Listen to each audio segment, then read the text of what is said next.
হাই friend, পুনৰবাৰ মোৰ চেনেললৈ মই আপোনালোকক স্বাগতম জনাইছো। আজি পুনৰবাৰ মই এটা হেয়াৰ পেকৰ ভিডিঅ' লৈ আহিছো।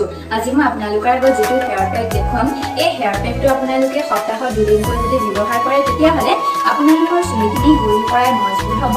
এই হেয়াৰ পেকটো কেনেদৰে বনাব লাগে আৰু কেনেদৰে ব্যৱহাৰ কৰিব লাগে চাই ল'ব লাগে।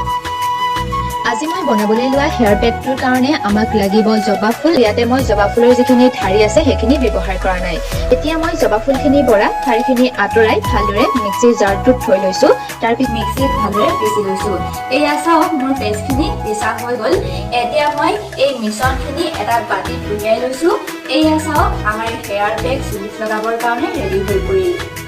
এয়া মই এতিয়া লগাবলৈ লৈছো এই হেয়াৰ পেকটো। মোৰ চুলিৰ অনুপাতে এই হেয়াৰ পেকটো অকণমান কম হ'ল। আপোনালোকে সৰহকৈ এই পেকটো বনাব আৰু চুলিৰ গুৰিৰ পৰা চুলিৰ আগলৈকে ভালদৰে এই হেয়াৰ পেকখিনি লগাই ল'ব। আপোনালোকেও এই হেয়াৰ পেকটো সপ্তাহত 2 দিন বা এদিনকৈ ব্যৱহাৰ কৰিব। এয়া এতিয়া মোৰ চুলিখিনিতো এই হেয়াৰ পেকটো ভালদৰে লগোৱা হৈ গ'ল। এতিয়া মই চুলিৰ ভালদৰে মেৰিয়াই এটা খোপা বান্ধি থ'ম টাইটকে, আৰু শুকাবৰ কাৰণে এনেদৰে মই ৰাখি থ'ম। হেয়াৰ পেকটো ধুইছোঁ কেৱল মই নৰ্মেল পানীৰে, মানে অকল পানী দি চাফা কৰি দিছোঁ। মই কোনো ধৰণৰ চেম্পু কৰা নাই।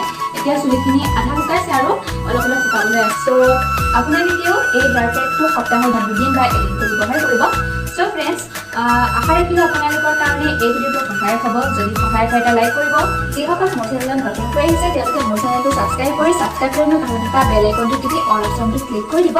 তেতিয়া আপোনালোকে মোৰ ভৱিষ্যতৰ ভিডিঅ'সমূহ সহজতে পাই থাকিব।